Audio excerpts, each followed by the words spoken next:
Ciao a tutti ragazzi, bentornati su Fix and Ride. Ho appena finito di smontare il movimento centrale della mountain bike perché sentivo un rumorino che ogni tanto quando era sotto sforzo sentivo un click, click, click. Non senti un rumorino un po' metallico? Che lo faceva in modo ripetutivo. Pensavo fosse una cosa da niente, ho detto non sto neanche a fare il video, chi se ne frega, smonto, do una pulita, rimonto e torno a posto. Ma no, è solo un rumorino! Da niente!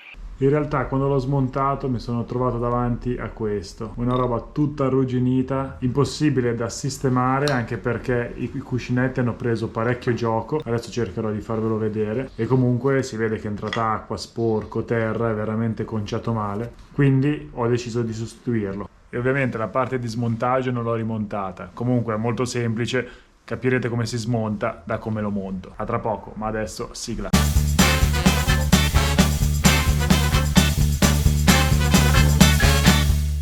L'ho messo in morsa così posso farvi vedere quanto gioco ha.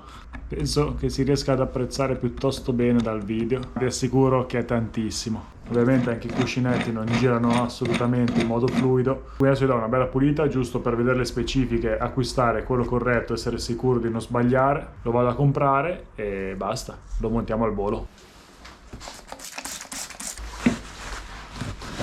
La mia mountain bike è piuttosto vecchia ed è anche entry level nonostante tutti gli upgrade che io gli ho fatto e di conseguenza monta questa tipologia di movimento centrale. Questo è un movimento a cartuccia col perno quadro. Bisogna stare attenti quando lo si compra nuovo perché esistono due standard principali. Questo nel mio caso specifico è lo standard inglese, vuol dire che ha il filetto che dalla parte destra invece che avvitarsi in senso orario come normalmente si avvita in senso antiorario, quindi ha il filetto sinistro al contrario. Questo è importante da sapere perché altrimenti se uno prova a svitarlo però non sa che è il contrario, tenderà a stringerlo sempre di più invece che smontarlo. Se non sapete se la vostra bicicletta monta uno standard inglese oppure italiano, potete affidarvi a internet. Basta che prendete alcune misure sulla vostra bicicletta, su internet appunto ci sono queste tabelle dove vi fanno vedere appunto la misura da prendere. Solitamente sono le dimensioni della scatola del movimento centrale e i diametri appunto della sede delle calotte, e con queste misure riuscite a capire lo standard che molto probabilmente è montato sulla vostra bicicletta.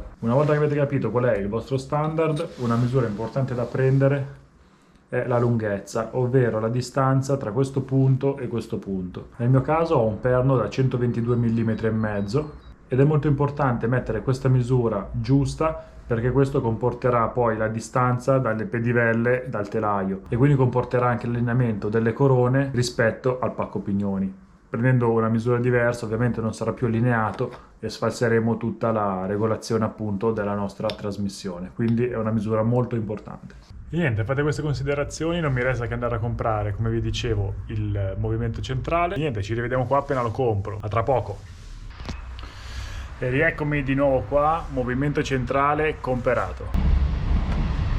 Minchia, schiaccio play, passa il treno, incredibile.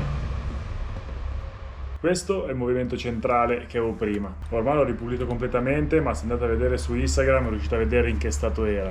Era veramente imbarazzante quando l'ho smontato. Questo invece è il movimento centrale che ho comperato. La differenza tra il nuovo e il vecchio è che il vecchio aveva questa capsula, diciamo, intorno, infatti si chiama movimento centrale a capsula, che serve principalmente a proteggere i cuscinetti che ci sono all'interno. In realtà, come avete visto, si vanno comunque a distruggere, a rovinare, si riempiono comunque di sporco. Questo perché ovviamente questo tipo di movimento centrale non è l'ultimo ritrovato tecnologico e comunque quello che monta la mia bici e quindi non posso fare altrimenti. Ormai ho capito che non sarà mai perfetto, farà sempre un po' di scricchioli, specialmente a lungo andare, quindi ho deciso quando fa un po' di rumore lo cambio e non ci penso più, tanto sono 15 euro e anche spendere 15 euro a stagione non è che mi cambia chissà quanto, quindi lo cambierò spesso, ma questa è la bici che ho. Come potete vedere qua all'interno è molto sporco, c'è un sacco di terra. Quindi adesso gli andrò a dare una bella pulita con l'alcol e l'aria compressa e dopo iniziamo a montare tutto quanto.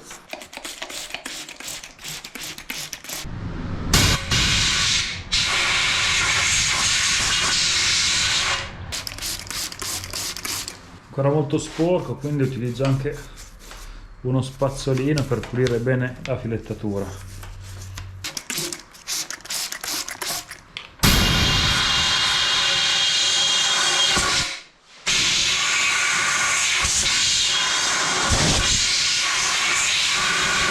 Perfetto, come vedete adesso è splendente, rispetto a prima è un ottimo risultato. La cosa più importante che dobbiamo fare adesso è quella di proteggere tutto il movimento centrale e la sede appunto del telaio dove lo andremo ad avvitare dall'acqua.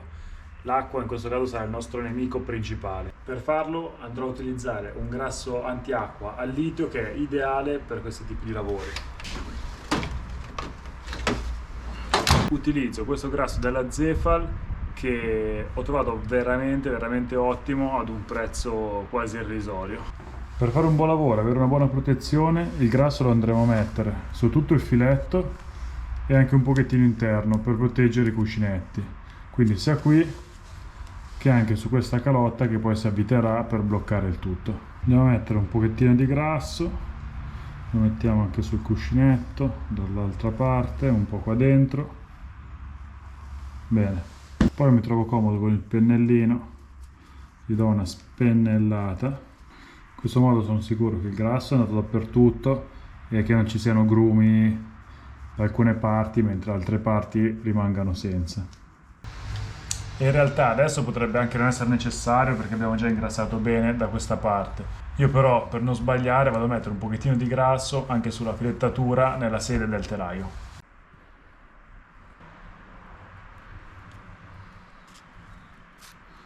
Ed è arrivato adesso il momento di assemblare tutto sulla bicicletta. Qua dobbiamo fare attenzione, vi faccio vedere. Come potete vedere sul movimento centrale vecchio c'è una L e una R che indica il posizionamento appunto del movimento centrale sul telaio.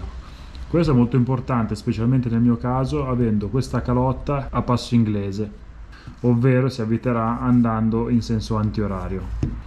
Se non facciamo così rischiamo di andare, come vi dicevo, appunto a rovinare il telaio e anche tutte le filettature, sia del movimento centrale che appunto anche del telaio. Solitamente la parte che non si smonta del movimento centrale, come vedete questa parte si smonta e questa parte no, questa parte che rimane fissa va sulla parte destra, come dice questa freccia. In realtà sul movimento centrale nuovo non c'è nessuna RL per indicarci se va messo per così o per così. In realtà però possiamo vedere che qua sopra, vediamo se riesco a farvelo vedere, qui c'è una piccola freccia che indica appunto il senso in cui bisogna girare per poter avvitare il movimento centrale, e in questo caso appunto bisogna andare in senso antiorario, quindi sapremo sicuramente che questa parte è la parte che va a destra. Adesso iniziamo ad avvitare.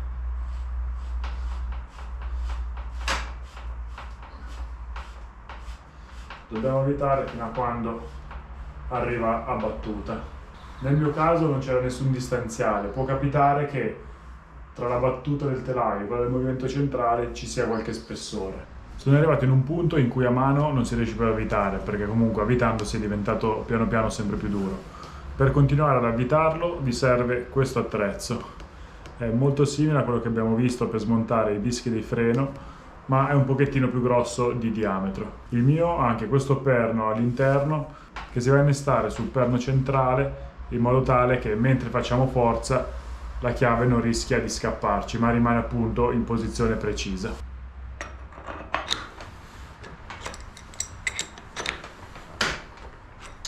Ok, una volta che siete arrivati in fondo, che qua non c'è più aria, mettete la chiave, date una bella stretta in modo tale che non si muove più e basta. Adesso possiamo andare a rimontare dall'altra parte l'altra calotta. Ok, qui adesso ci manca solo da mettere la calotta. Come vedete avevo già ingrassato, per sicurezza io gli spruzzo ancora un pochettino di grasso all'interno.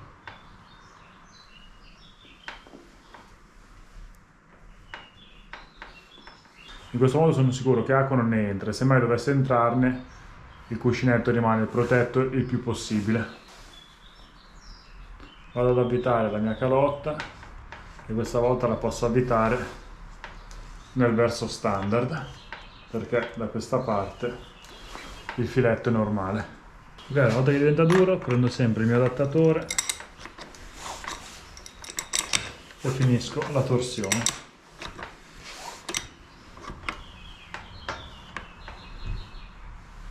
Ok, un bel colpettino anche qua. Bene, come vedete un po' di grasso qui è spezzato fuori perché comunque ne avevo messo in abbondanza. Questo conviene togliere perché sennò attira soltanto lo sporco, quindi adesso do una bella pulitina. Un pochettino di acqua, un po' di carta ed è perfetto, come nuovo. Adesso qua sembrerà un pochettino duro a girarlo così, ma in realtà è solo il grasso che deve spandersi bene e iniziare ad agire. Non ci resta adesso che montare le pedivelle. Per montarle questo qua è veramente molto semplice. Basta posizionarle con il quadro dentro nel quadro del perno centrale e avvitare questa vite. Questa vite spingerà la pedivella e per interferenza le spingerà sopra il perno che è leggermente conico. Non vi ho fatto vedere però come rimuoverle, dato che ho deciso di fare il video dopo che ho già iniziato il lavoro. Per rimuoverle avrete bisogno di questo attrezzo. Questo è un estrattore apposta per le pedivelle, ha questa doppia filettatura, una vite dentro l'altra. Praticamente la filettatura più esterna, questa qui, si va ad avvitare all'interno della pedivella, che non so se riuscite a vederlo, ma qui è filettata, in modo da avere questo risultato. Quando poi noi andremo ad avvitare questa vite, si avviterà e non so se riuscite a vederlo, si avvicina fino ad uscire. Questo farà in modo di spingere sul perno e quindi la nostra pedivella salterà fuori.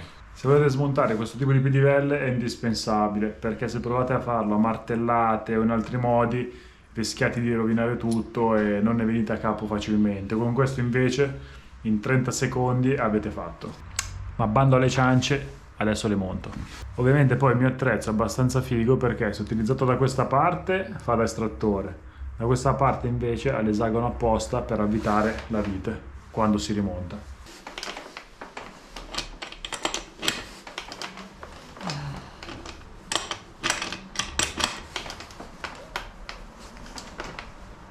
Vanno su interferenza, quindi comunque la forza da fare è parecchia. Non demordete e spingetele fino in fondo.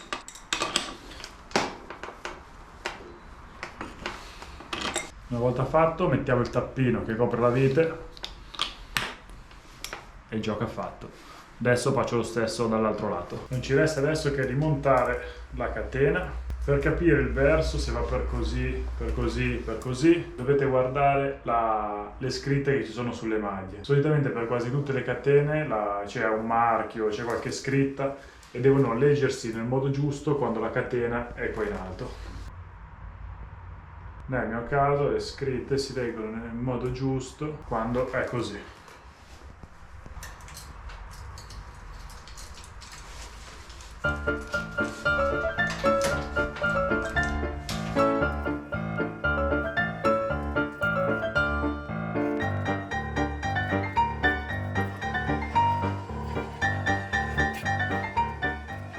E poi come al solito tiro fuori l'attrezzino dalla mia cassettina, in questo caso tiro fuori questo, che è veramente comodo per lavorare sulla catena. Infatti, può mettere in questo modo, si prende la catena, che adesso mi è caduta, e in questo modo siete molto comodi a lavorare sulla catena senza che vi scappi o che tenda a srotolarsi. Rimane molle e avete tutto il gioco che volete per fare quello che dovete fare. Ok, ora montiamo la falsa maglia, la mettiamo di qua e di qui, la infiliamo e basta. Adesso non ci resta che dare uno strattone e la falsa maglia è fissata quasi.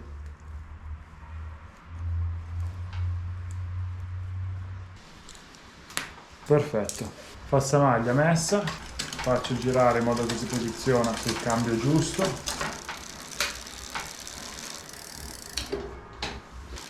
e ci siamo. Catena montata, guarnitura montata, pedivella montata, movimento centrale a posto.